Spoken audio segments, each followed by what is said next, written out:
আমার ভাইরা, নবী করিম সাল্লাল্লাহু আলাইহি ওয়াসাল্লামের কাছে যখন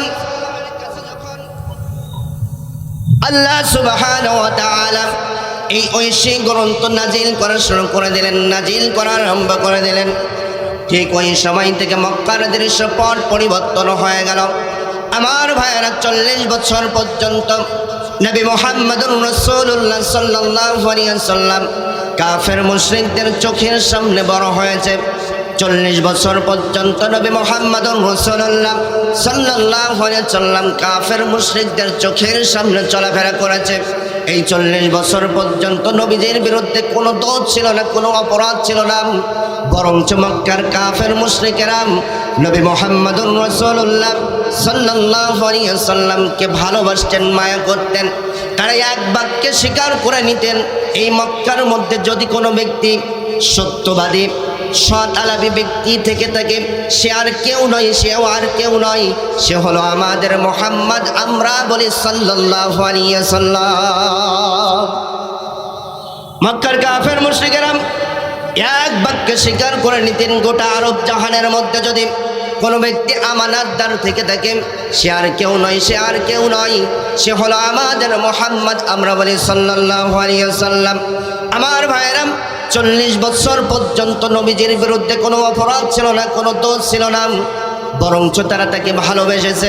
কিন্তু নবীজির উপর যেদিন থেকে হেরা হয় এই কোরআনুল কারীম, আল্লাহ সুবহানাহু ওয়া তাআলা আসমানি গ্রন্থ কোরআনুল কারীম নাজিল করা শুরু করে দিলেন, নাজিল করা আরম্ভ করলেন, ঠিক ওই সময় থেকে মক্কার দৃশ্যপট পরিবর্তন হয়ে গেল।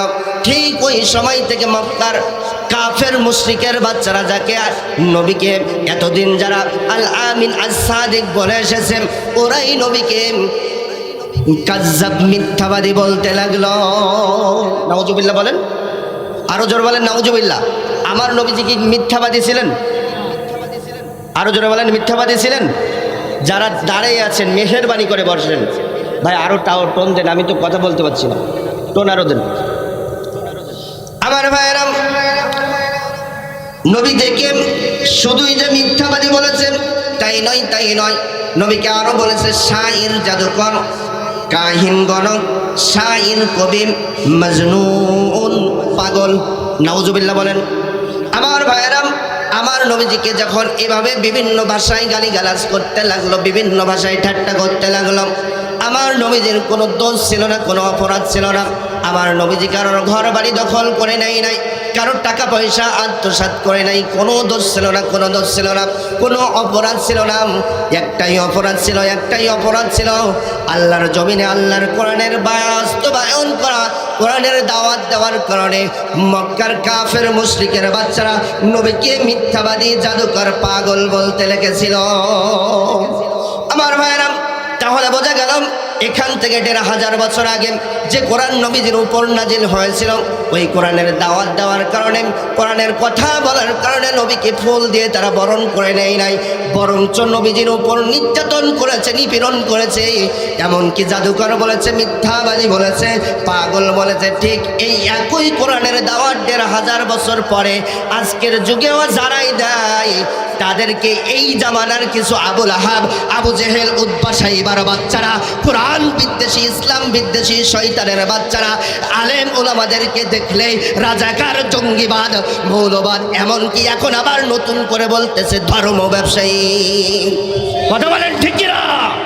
আমার ভাইরা, তাহলে বোঝা গেল যে কোরআন নবী মুহাম্মদুর রাসূলুল্লাহ সাল্লাল্লাহু আলাইহি ওয়াসাল্লামের উপর নাজিল হওয়ার সঙ্গে সঙ্গে নবীকে ফুল দিয়ে বরণ করে নেয় নাই, নবীকে নির্যাতন করেছে, নবীর উপর মামলা করেছে, হামলা করেছে, নবীকে মির্জাবে আবু তালিবের মধ্যে পড়েছে, এমনকি নবীজির দেশ থেকে বের করে দিয়েছে, অসংখ্য সাহাবীর কোরআন দিয়ে ছিঁড়ে ফেলেছে, শহীদ করে দিয়েছে, তবু কোরআনের পথ থেকে সরে যায় নাই।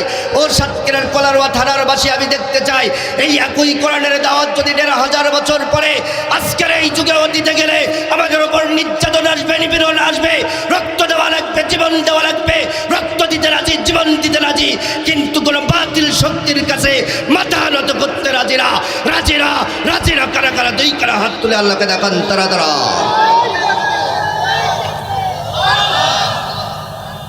আমার ভাইরা, যে কথা বলতেছিলাম, নবীকে যখন বিভিন্ন ভাষায় গালিগালাজ করতে লাগলাম, ঠাট্টা করতে লাগলাম, আমার নবী যাতে আপসেট না হারিয়ে ফেলে, দুশ্চিন্তাগ্রস্ত না হয়ে পড়ে, হতাশাগ্রস্ত না হয়ে পড়ে, আমার নবীজি যাতে টেনশন না করে, আমার নবীকে সান্ত্বনা দেওয়ার জন্য আল্লাহ রাব্বুল আলামিন পবিত্র কোরআনুল কারীমের 68 নম্বর সূরা সূরাতুল কলমের প্রথম কয়েকটা আয়াত নাযিল করে জানিয়ে দিলেন, বলে দিলেন, নুন ওয়াল কলামি ওয়া মা ইয়াসতুরুন।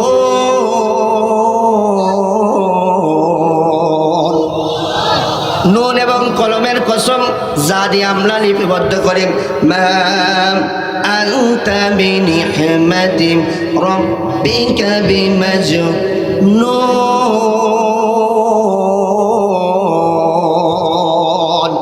ও নবী, মক্কার কাফের মুশরিকেরা আপনাকে পাগল বলে, জাদুকর বলে। আপনি টেনশন করবেন না, দুশ্চিন্তা করবেন না। মক্কার মানুষেরা যতই আপনাকে পাগল বলুক, জাদুকর বলুক, আমি আপনার রব আপনাকে জানিয়ে দিলাম, আপনি পাগল নন। সুবহানাল্লাহ বলেন, আরো জোরে বলেন সুবহানাল্লাহ। তাহলে মক্কার মানুষেরা নবীকে পাগল উপাধি দিল, পাগল সার্টিফিকেট দিল, আর আমার আল্লাহ তাআলা নবীকে জানিয়ে দিলেন, ও নবী, আপনি আপনার রবের দয়ায় পাগল নন। তাহলে বলেন তো শুনি, মানুষের সার্টিফিকেটটা গ্রহণ হবে না, আমার রবের সার্টিফিকেটটা গ্রহণ হবে? আরো জোরে বলেন। আমার ভাইয়েরা, লক্ষ্য করেন, খেয়াল করেন, তৎকালীন জামানার মানুষেরা নবীকে পাগল বলতো।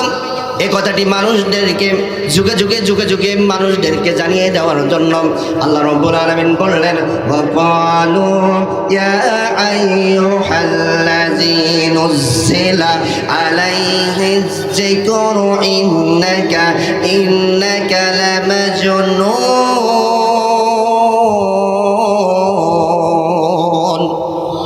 মক্কার মানুষেরা বলতো, ও মক্কার মানুষেরা, তোমরা শোনো, তোমরা শোনো, এই যে কোরআন যার উপর নাজিল হয়েছে, ওই মুহাম্মদকে তোমরা দেখতে পাচ্ছ, ওই মুহাম্মাদের কথা তোমরা শুনবে না, মুহাম্মাদের কথা শুনবে না, কারণ মুহাম্মদ পাগল, মুহাম্মদ পাগল, মুহাম্মদ পাগল। বলি নাউযুবিল্লাহ।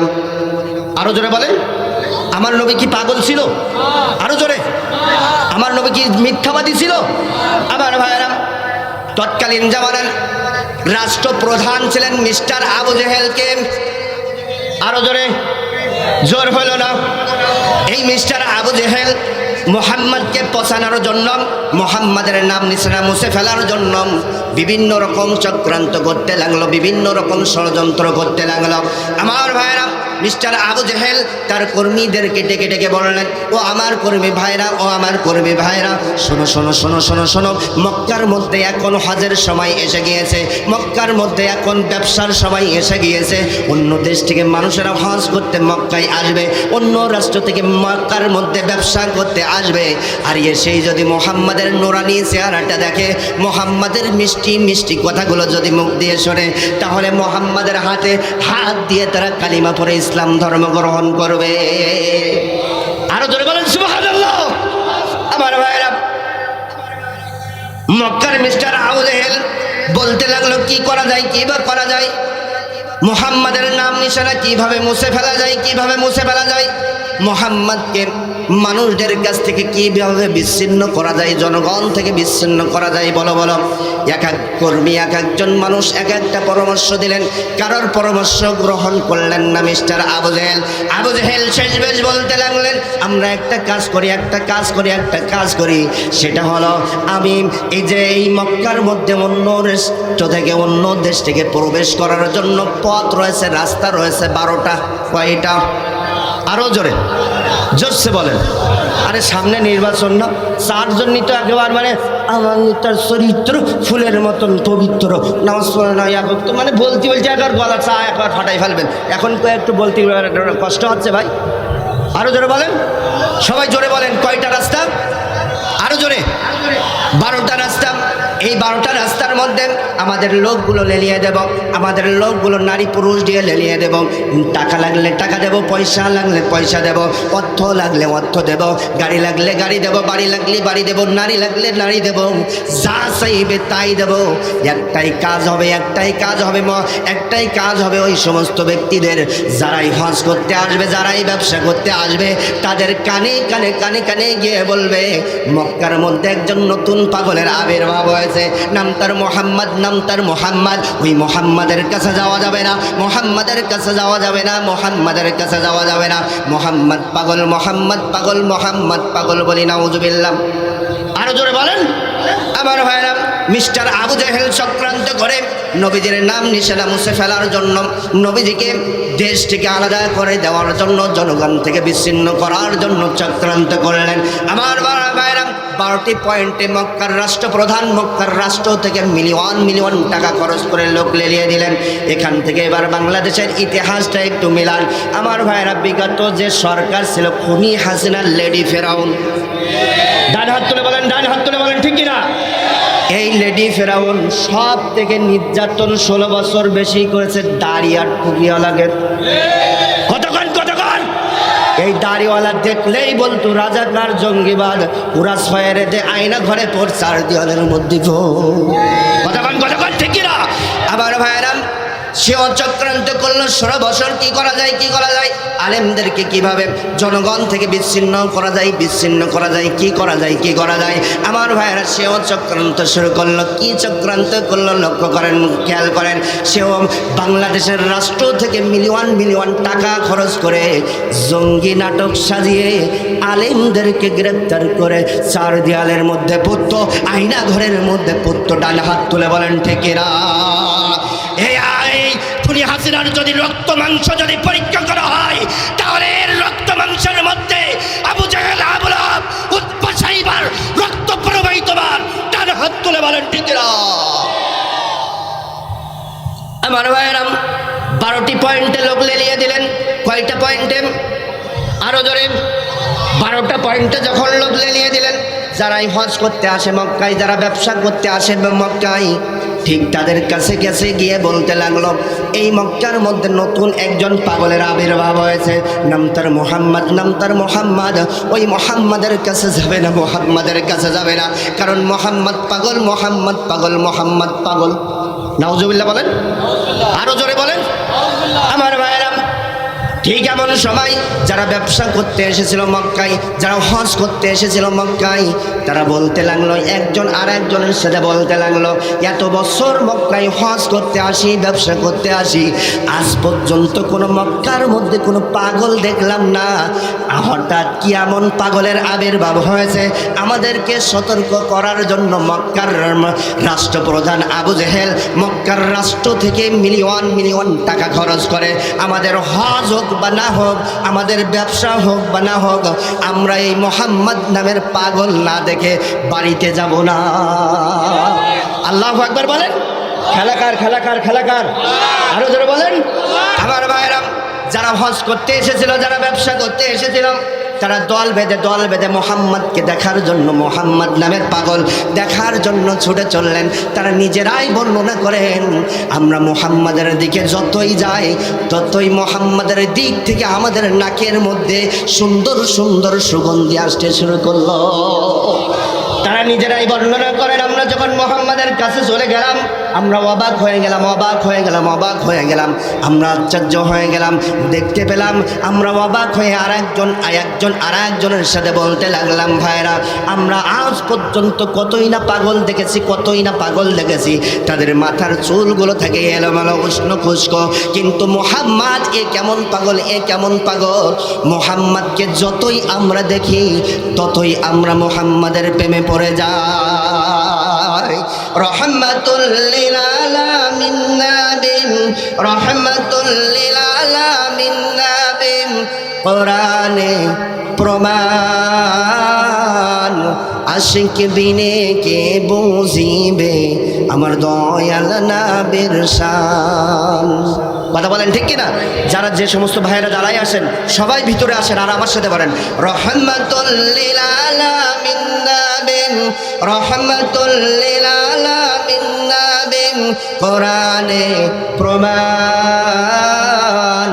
আশিক বিনে কে বুঝিবে আমার দয়াল নবীর শান উম্মত বিনে কে বুঝিবে আমার মায়ার নবীর শান নবী আমি আমার মদিনারি বলবো আমার আল্লাহ প্রেম করিয়া নামটি দিলেন মোহাম্মদ রাসূল ওই নবীকে ভুল বুঝিলে ওই নবীকে ভুল বুঝিলে থাকবে না ঈমান আশিক বিনে কে বুঝিবে আমার দয়াল নবীর শান উম্মত বিনে কে বুঝিবে আমার মায়ার নবীর শান। আমার ভাইরা যে কথা বলতেছিলাম, যারা হজ করতে এসেছে, যারা ব্যবসা করতে এসেছে, তারা দল বেঁধে বলতে লাগলো এতদিন আমরা কতই না পাগল দেখেছি, তাদের মাথার চুলগুলো থাকে এলোমেলো উষ্ণ খুস্কো, শরীরের দিয়ে পচা দুর্গন্ধ বের হয়, শরীরে যে জামাটি থাকে ওই জামাটি থেকে নোংরা দুর্গন্ধযুক্ত। কিন্তু মক্কার মোহাম্মদ এ কেমন পাগল, এ কেমন পাগল, এই মোহাম্মদকে যতই আমরা দেখি ততই আমরা প্রেমে পড়ে যাই। আমার ভাইরা যারা হজ করতে এসেছিল, যারা ব্যবসা করতে এসেছিল, তারা জবান ছেড়ে ডাক দিয়ে বলতে লাগলো ও মুহাম্মদ, ও মুহাম্মদ, বলো বলো বলো বলো, কেন কেন কেন মক্কার মানুষরা তোমাকে পাগল বলে বলো। আমার ভাইরা নবী মুহাম্মদুর রাসূলুল্লাহ সাল্লাল্লাহু আলাইহি সাল্লাম জবান ছেড়ে বলতে লাগলেন আমার কোনো দোষ নাই, কোনো দোষ নাই, যারাই আমাকে পাগল বলতেছে, জাদুকর বলতেছে, মিথ্যাবাদী বলতেছে, এরাই আমাকে এতদিন আল আমিন বলেছে, আস সাদিক বলেছে। কিন্তু যেদিন থেকে আমার উপর এই কোরআন নাজিল হয়েছে ওই দিন থেকে আমি যখনই লা ইলাহা ইল্লাল্লাহর দাওয়াত দিয়েছি, কোরআনের দাওয়াত দিয়েছি, ঠিক মক্কার কিছু আবুল আহাব, আবু জেহেল, উতবা, সাইবা, কাফের মুশরিকের বাচ্চারা আমাকে ডেকে ডেকে ডেকে ডেকে মানুষদের কাছে বলতে লাগলো আমি নাকি পাগল।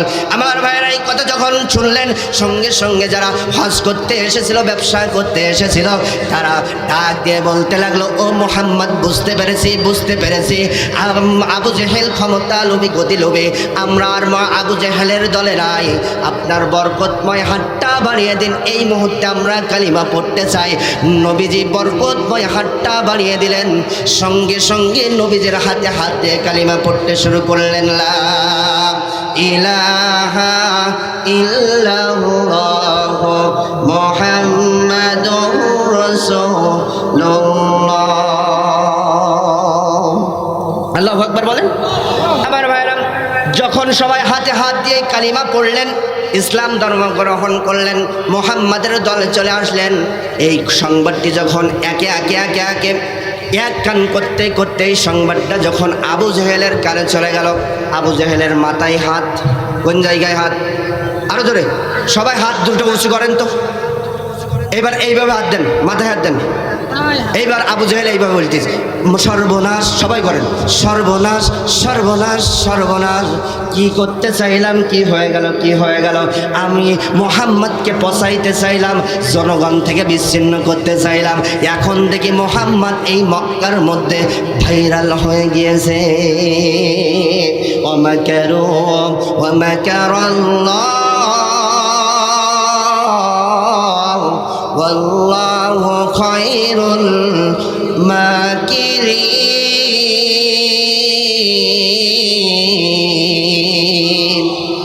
সব থেকে উত্তম ষড়যন্ত্রকারী যিনি, গলার আওয়াজটা বড় করে বলেন তো তিনি কে, আরো জোরে বলেন তিনি কে। আমার ভাইরা এবার এই জায়গা থেকে, এই ঘটনা থেকে বাংলাদেশের ইতিহাসটা একটু মেলান। বিগত সরকার যে ছিল খুনি হাসিনা, লেডি ফেরাউন, সেও চক্রান্ত করেছিল বাংলাদেশ জামাতে ইসলামের নাম নিশানা মুছে ফেলার জন্য। ডান হাত তুলে বলতে হবে ঠিক কিনা, ঠিক কিনা, ঠিক কিনা। সেও চক্রান্ত করেছিল। বিগত 16 বছর সব থেকে বেশি নির্যাতন করেছে বাংলাদেশ জামাতে ইসলামীর মানুষদের উপর। সেও চক্রান্ত করেছিল বাংলাদেশ জামাতে ইসলামের নাম নিশানা মুছে ফেলবে। কি করা যায়, কি করা যায়, কি করা যায়, সেও চক্রান্ত করেছিল আমার ভাইয়েরা।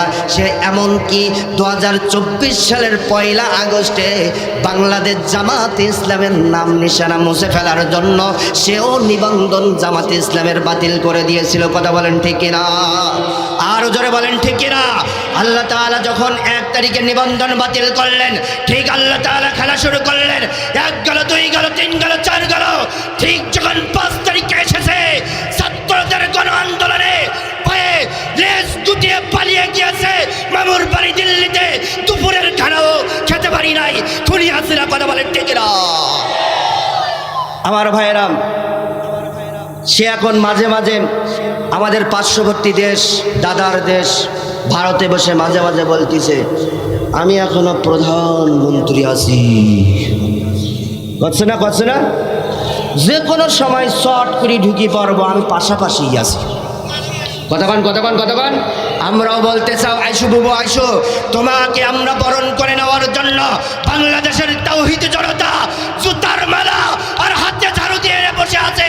যখনই আসবে হাতের চবই ঝাড়ু আর জুতার মালা দিয়ে বাংলার জমিন থেকে তোমাকে শেষ করে দেওয়া হবে। এই পক্ষে রাজে আছেন তারা তারা 2 হাত তুলে লোকে দেখান তারা তারা।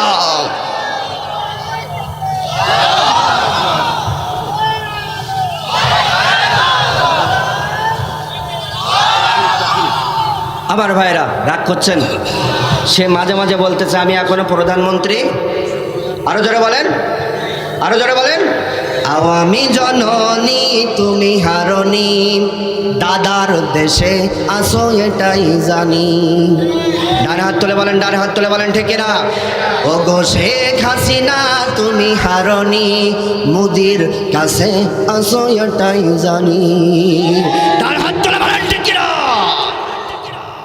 দেশটাকে চষে খেলে 16টি বছর, প্রকৃত দেশপ্রেম পাইনি কদর। কথা বলেন, কথা বলেন ঠিক কিনা? বিগত 16 বছরে যারা দেশপ্রেম ছিল তাদেরকে ধরে ধরে আইনা ঘরে পড়েছে, তাদেরকে ধরে ধরে ফাঁসির মঞ্চে চলে আছে, তাদেরকে ধরে ধরে কুরাস ফায়ার দিয়ে হত্যা করেছে এই লেডি ফিরাউন খুনি হাসিনা।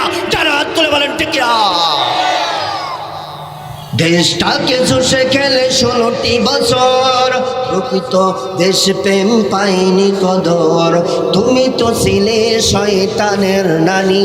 ডান হাত তুলে বলেন, ডান হাত তুলে বলেন ঠিক কিনা? পালিয়ে গেছো তুমি এটাই জানি। ওগো শেখ হাসিনা তুমি হারনি, দাদার কাছে আসো। উন্নয়নের নামে মূলা ধরিয়ে 100 কোটি টাকা নিয়ে গেলে পালিয়ে। জোরে বলেন, জোরে বলেন ঠিক কিনা? আমরা এই বিগত 16 বছর কিছু না পেলে একটাই শুনেছি, উন্নয়ন উন্নয়ন উন্নয়ন উন্নয়ন। ডান হাত তুলে বলেন, ডান হাত তুলে বলেন ঠিক কিনা? আমার ভাইরা, আমরা এখন দেখতেছি গণমাধ্যমের মাধ্যমে, সংবাদ মাধ্যমের মাধ্যমে খুনি হাসিনা দেশের উন্নয়ন করি নাই, দেশটাকে পথে ফেলে খুনি হাসিনা নিজেদেরকে উন্নয়ন করে দেশ থেকে পালিয়ে গিয়েছে। শয়তানের বাচ্চা। কথা বলেন ঠিক না? উন্নয়নের নামে মূলা ধরিয়ে 100 কোটি টাকা নিয়ে গেলে পালিয়ে। তুমি তো ছিলে সেরা 7 চন্নিন। কথা বলেন, কথা বলেন ঠিক কিনা? পালিয়ে গেছো তুমি এটাই জানি। ওগো শেখ হাসিনা তুমি হারনি, দাদার দেশে আসো এটাই জানি।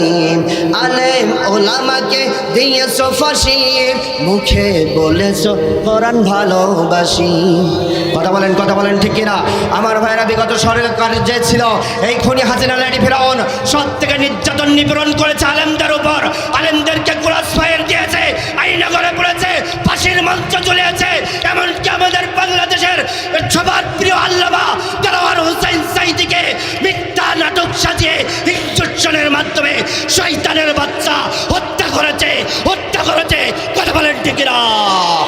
আমরা বলতে চাই সত্যি, যদি এই বর্তমান প্রধান উপদেষ্টা যিনি আছেন আমাদের প্রাণপ্রিয় মুফাসসির আল্লামা দেলোয়ার হোসেন সাঈদীর যদি বিচার বাংলার জমিনে না করে, আমরা মাথায় কাপড়ের কাপড় বেঁধে রাজপথে নেমে পড়বো আবার। আছেন যারা যারা কই হাত তুলে আল্লাহকে দেখান তারা তারা। আলেম ওলামাকে দিয়েছো ফাঁসি, মুখে বলেছ কোরআন ভালোবাসি, তুমি তো ছিলে সেরা মিথ্যাবাদী। কথা বলেন কথা বলেন। পালিয়ে গেছো তুমি এটাই জানি, ওগো শেখ হাসিনা তুমি হারনি, দাদার কাছে আসো। আরো জোরে বলেন।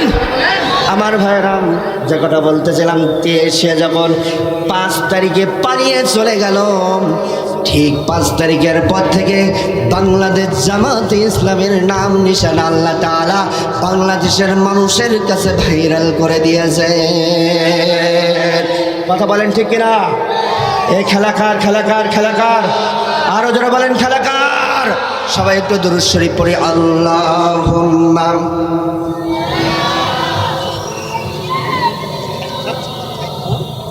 আর চালাই থাকবো না, শেষ করে দেবো। সাইয়্যিদিনা, সবাই মহব্বতে পড়ি। আবার ভাইরা, যে কথা বলতেছিলাম, নবী মুহাম্মদুর রাসূলুল্লাহ সাল্লাল্লাহু আলাইহি সাল্লামকে যখন মক্কার আবু জেহেল, মিস্টার আবু জেহেল পাগল বলতে লাগলো, জাদুকর বলতে লাগলো, আমার নবীকে সান্ত্বনা দেওয়ার জন্য আল্লাহ রাব্বুল আলামিন আয়াত নাযিল করে দিলেন, নুন ওয়াল কলামি ওয়া মা ইয়াসতুরুন।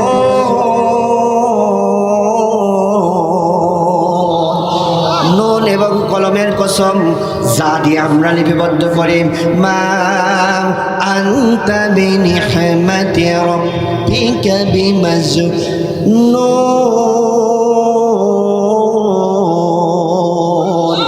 ও নবী, আপনি পাগল নন, আপনি পাগল নন।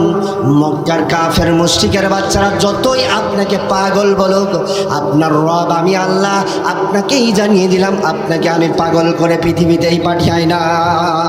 সুবহানাল্লাহ। আমার ভাইরা, মক্কার আবু জেহেল, আবুল আহাব, উতবা, সাইবা, মক্কার কাফের মুশরিকেরা নবীকে পাগল বলতো 10টা কারণ। কয়টা কারণ? আরো জোরে হাত দেখান, আরো জোরে। 10টা কারণ। বিভিন্ন কোরআন হাদিস এবং বিভিন্ন সিরাত গ্রন্থ খুঁজে খুঁজে মক্কার কাফের মুশরিকেরা মুহাম্মদকে 10টা কারণে পাগল বলতো। শুনতে চান? আরো জোরে বলেন, শুনতে চান? শুনতে চান? আমার ভাইরা, তার আগে আমি একটু বলতে চাই, নবী পাগল নন এ কথা বলার আগে আল্লাহ তাআলা এই সূরায় একটা অক্ষর দিয়ে শুরু করলেন। সেই অক্ষরটার নাম কি? আরো জোরে বলেন। নুন অক্ষর দিয়ে শুরু করলেন। তাহলে কি জন্য আল্লাহ তাআলা এই একটা অক্ষর নুন দিয়ে এই সূরা শুরু করলেন? জানতে মন চাই কি চাই না? আরো জোরে বলেন। তারপরে আল্লাহ তাআলা নবীকে বললেন, ও নবী আপনি পাগল নন। এই কথা বলার আগে আল্লাহ তাআলা বললেন, অল কলামি ওয়া মা ইয়াসতুরুন। ও নবী আপনি পাগল নন, আপনি পাগল নন। এই কথা বলার আগে আল্লাহ তাআলা কলমের কসম খেলেন। কি জন্য কলমের কসম খেলেন? জানতে মন চাই কি চাই না? আরো জোরে বলেন, চাই কি চাই না? তাহলে আসেন আমার ভাইরা, আল্লাহ তাআলা কি জন্য নুন দিয়ে এই সূরাটা শুরু করলেন আমরা জেনে নেই। অধিকাংশ মুফাসসিরগণের মতে এই নুন হলো হরফে মুকাত্তাত, বিচ্ছিন্ন একটা অক্ষর। পবিত্র কোরআনুল কারীমের 114টা সূরার মধ্যে যেমন 29টা সূরা আল্লাহ তাআলা শুরু করেছেন এই হরফে মুকাত্তাত অক্ষর দিয়ে। সুবহানাল্লাহ। কয়টি সূরা? 29টা সূরা। কয়টা? আরো জোরে বলেন। 29টা সূরা। আমার ভাইয়েরা, এই 29টা সূরার হরফে মুকাত্তাতের অর্থ কি এর উদ্দেশ্য? অধিকাংশ মুফাসসিরগণ বলেছেন আল্লাহু আ'লামু বিমুরাদি। এগুলো দ্বারা কি উদ্দেশ্য, কি এর অর্থ দুনিয়ার কেউ জানে না, দুনিয়ার কেউ জানে না। যিনি জানেন গলার আওয়াজটা বড় করে বলেন তো তিনি কে? আরো জোরে বলেন, তিনি কে? আমার ভাইরা, কোন মুফাসসিরগণ এই নুনের অর্থ করেছেন মাছ। কি? আরো জোরে। মাছ চেনেন তো আপনারা? আমার ভাইরা, পবিত্র কোরআনুল কারীমে একজন নবীকে জান্নুন বলা হয়েছে, মাছওয়ালা নবী বলা হয়েছে। একজন নবীকে মাছে গিলে ফেলেছিল, ওই নবীর নাম কি? আরো জোরে বলেন। আমাদের প্রধান উপদেষ্টার নাম কি? এখন ওয়াজ হবে ইউনূসের। রাজি আছেন? কষ্ট হবে না তো? ওয়াজ বলে এবার শুরু করিস। আমার ভাইরা, পবিত্র কোরআনুল কারীমে ইউনূস আলাইহিস সালাতু ওয়াস সালামকে আল্লাহ তাআলা তিনটা নামে ডেকেছেন। কয়টা? আরো জোরে। ভাই আমি ওই কান ধরে ওয়াজ করি, মনে করেন ঘটনা বলতে, বাট সাপের ওয়াজ, বাঘের ওয়াজ ওরকম পারি না। যা বলবো তাফসির বাই তাফসির, এক একটা কথা রেফারেন্স সহ আমি বলবো। শুনতে রাজি আছেন তো? কোরআন মাজিদে ইউনূস আলাইহিস সালাতু ওয়াস সালামকে কয়টা নামে ডেকেছেন? আরো জোরে বলেন। তিনটা নামে ডেকেছেন। এক নাম্বার নামে ডেকেছেন ইউনূস বলেন। আমার ভাইরা, পবিত্র কোরআনুল কারীমের 114টা সূরার মধ্যে একটা সূরার নামই দিয়ে দিয়েছেন সূরা ইউনূস। আল্লাহু আকবার বলেন। আমার ভাইরা, শুধুই যে তাই নয়, ইউনূসকে ভালোবেসে আল্লাহ সুবহানাহু ওয়া তাআলা আরো 6টি সূরা ইউনূস আলাইহিস সালাতু ওয়াস সালামের ব্যাপারে আলোচনা করেছেন। সুবহানাল্লাহ। আমার ভাইরা, মজার ব্যাপার হলো দুইজন নবী পৃথিবীতে ইউনূস আছে।